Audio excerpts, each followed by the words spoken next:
Welcome to the Focused Fundraiser. This is where we get to discuss with fellow fundraisers how they focus on the right fundraising practices, because a core belief that we have at DonorDoc here is doing more is the enemy.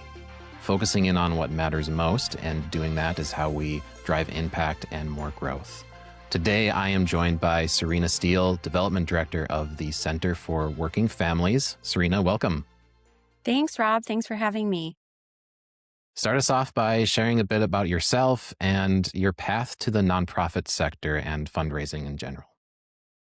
Well, I'm probably like most of us in the fundraising world, is that I didn't set out to be a fundraiser or study fundraising. I actually studied special education and marketing.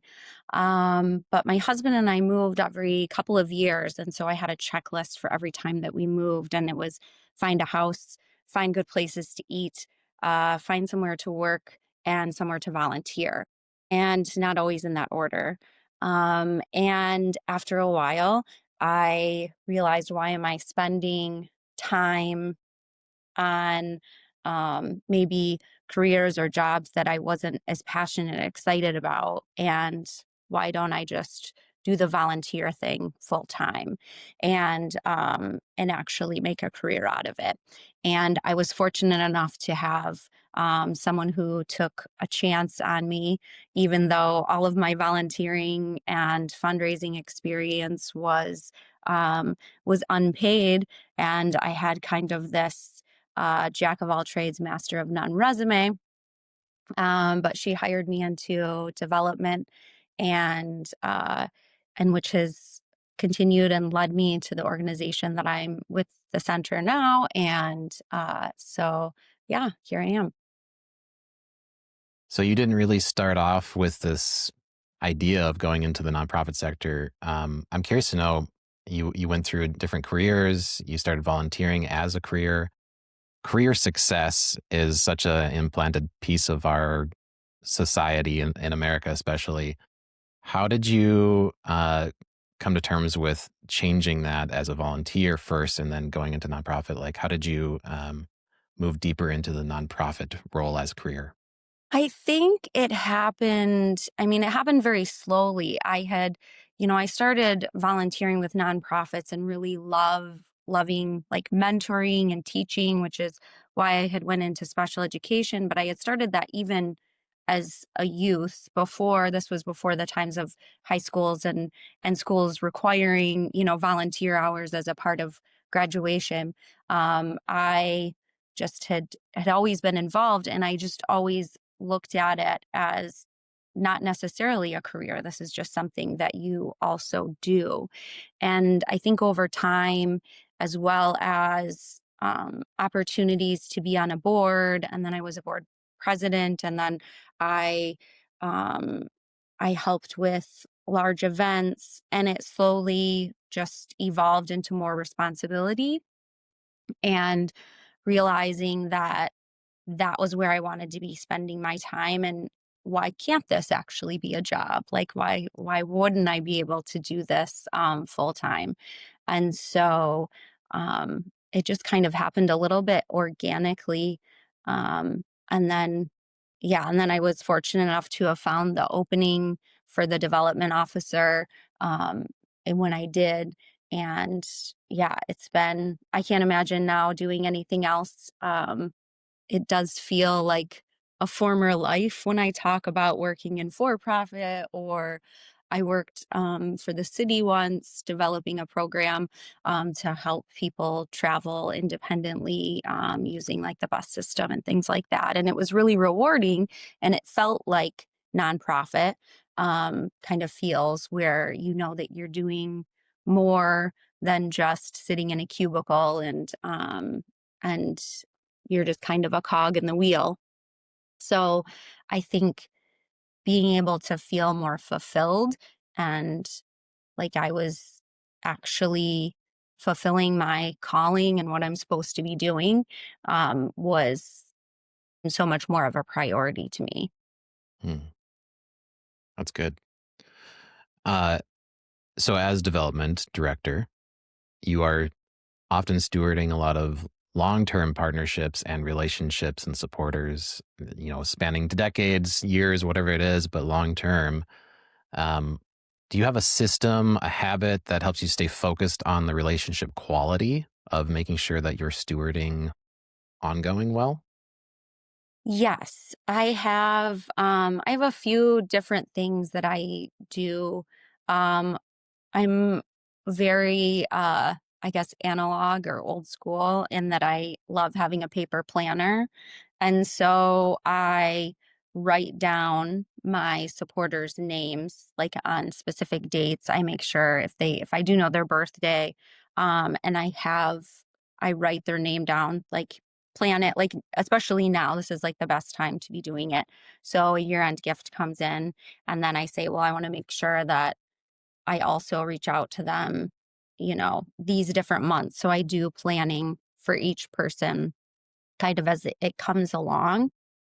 And I am a big fan also of Google Alerts. So, a supporter's name or an organization they work for or another organization that they're passionate about, I keep Google Alerts. And then when things pop up, I'm able to share those with them as well, or it keeps them at the front of my mind when I see, a name or a company and I'm getting an email about it, then I'm like, oh yeah, when was the last time that I gave that person a call or chatted with them?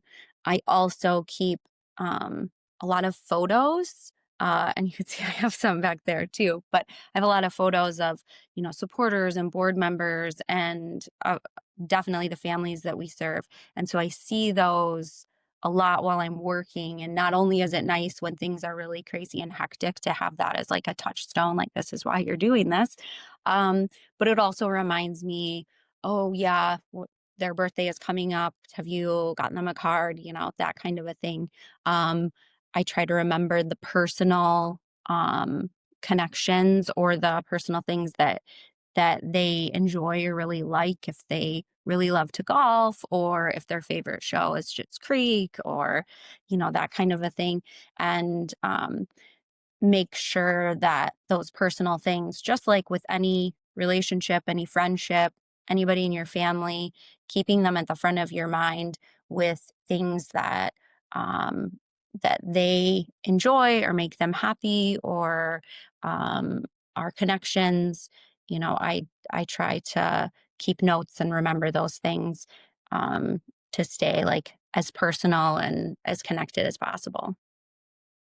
Those are some really good pieces. I think Google Alerts is one of the best kept secrets and Yeah. I love that idea of, as you get in new supporters, add them to your Google Alerts. And it's funny, I have one on my own self, and there's a basketball player with the same name, so I get a lot of Google Alerts, but not about me, which is a little disappointing.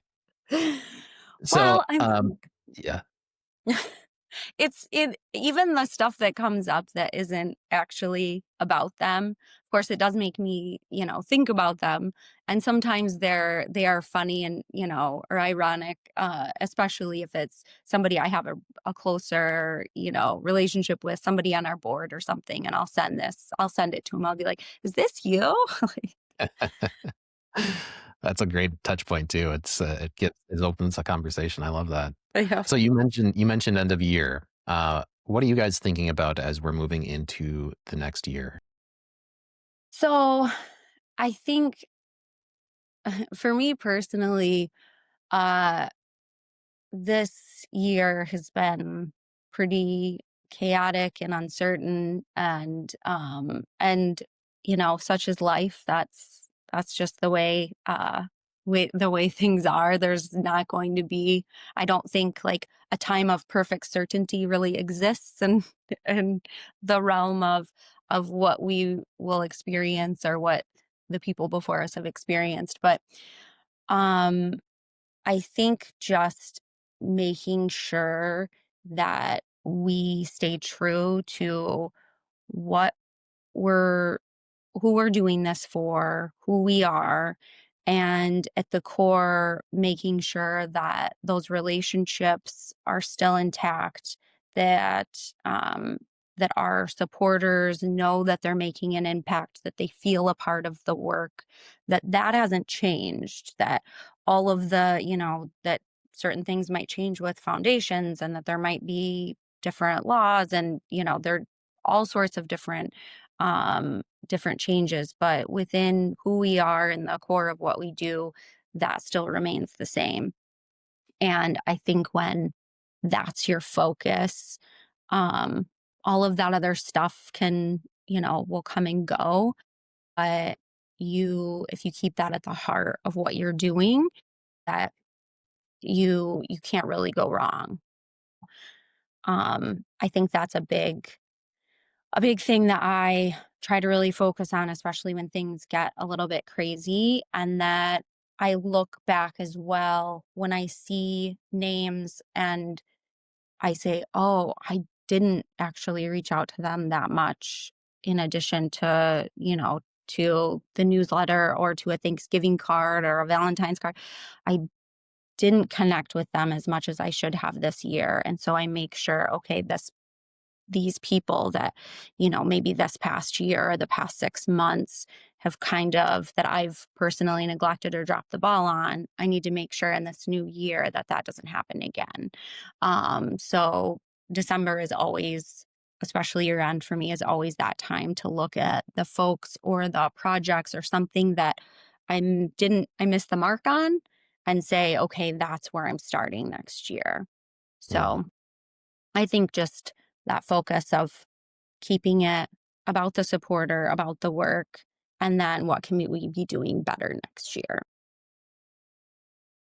Yeah, and I think it kind of leads into my next question a little bit of balancing short-term revenue goals of fund. We always need to raise more funds with the balance of long-term relationship building and making sure that we don't forget too many orgs or supporters, and that we are reaching out to them and engaging them consistently, so we keep that donor retention. How do you? What's it like for you and your team for balancing that short-term with long-term relationships? Those goals. Yeah, so that's our organization is a little bit unique and incredibly blessed um in the fact that we have a volunteer and visitor program that schools, parishes, work organizations, but mainly younger people, high school and college, go and visit the center in Ecuador. They go see the work, they spend time with our families. And then after that, maintaining that connection is makes my job very easy. So then a lot of those, especially the youth groups that come down after a service learning trip, will then decide to be year long volunteers and they'll go for a year and live on site and actually work with our families. And that is a great funnel for our future donors, our future supporters, our future board members, our biggest advocates, um, and are the people today that some of them do sit on our board or volunteer in other ways or help bring down other groups. And because of that, they have a real connection to the work. So I'm not really interested in just the finding the one-time giver, the person who sees something on social media and says great and clicks and then never thinks of us again. Um, those are nice and we'll take them, but I don't focus my energy and time in those types of activities, because to me, the real support and the real reason that we've been around for as long as we have for 61 years and that we have people who love and care so deeply about the work and our families is because they have an actual connection to it. So we do focus on bringing in, maybe even small events or getting people on those trips or having those conversations. Um, but there still needs to be a piece where there's at least 30 seconds or even 10 seconds of a moment that they can connect. And I don't think that that happens through social media campaigns and emails and that kind of stuff. So I don't spend as much of my time that I would say other organizations need to, for those kind of one-off or, you know, bigger campaigns or those kind of activities. It's really focused on the relationship and then in areas or places where actual new relationships, not one-time gifts can happen. So, I think it's something really powerful that you touched on, though, which is a ruthless elimination of feeling like you need to do everything. Because it could be just as easy for you to say, like, well, all these other organizations are bringing in more funds from Google paid search and social media. And so we need to be there as well. But you've focused in and kind of set a boundary around this is what's working for us. We know we have high donor retention here. And so this is what we're going to focus on. So I commend you for that. I'd say maybe a follow up question is around boundaries. What's a boundary that you've learned to set that has made you a better fundraiser? oh, that's a good question. I like that you assume that I've set up boundaries. Uh, so I think I have become better at giving myself permission to blank, whatever it might be at the time. So it might be take a break, shut my phone off, um, sleep in, whatever it might be, take the space that I need to do that to recharge or to rest and then be able to come back fresh without feeling guilty.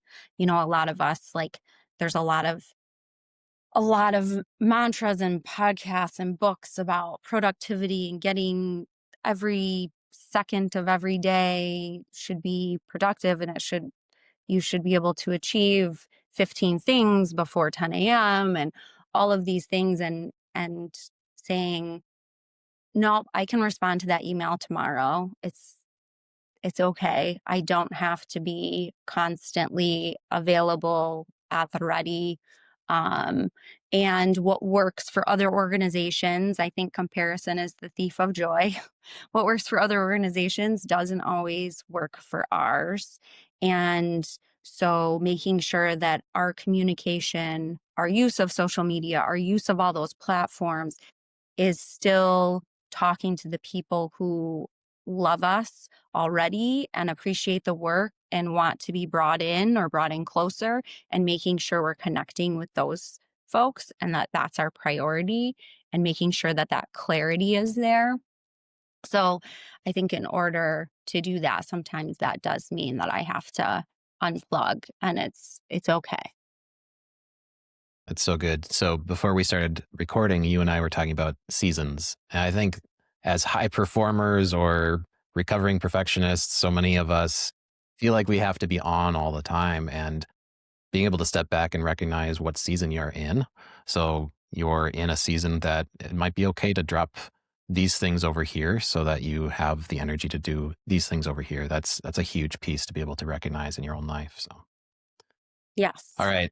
Serena, this 100%. has been fantastic. I always end with a pragmatic question. I call it the tactical takeaway.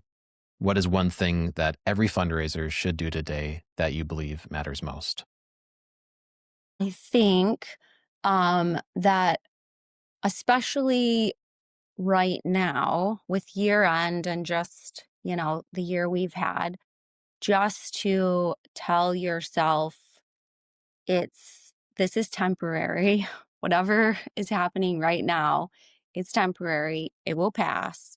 And so if it means just power through because you have a long to-do list, or it means I need to take a break and take a nap or step away or whatever it might mean, that you tell yourself it's okay, you're going to be okay, and it will pass. Because I think sometimes the work can be hard and it can feel overwhelming. But it's not forever. Those moments aren't forever. Winter doesn't last forever. It will be summer again.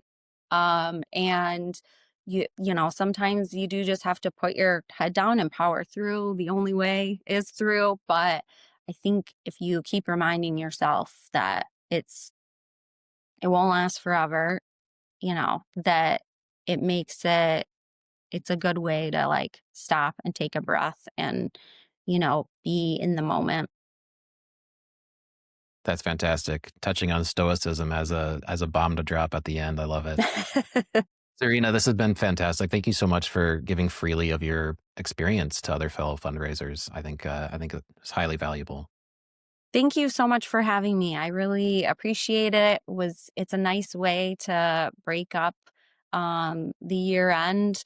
Uh, I think and it'll be nice for me to remember my own words of advice as finish out the year and start the next year. So thank you. I really appreciate it.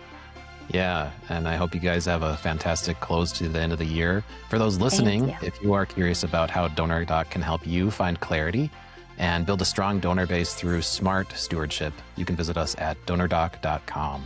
We will see you next week. Thanks.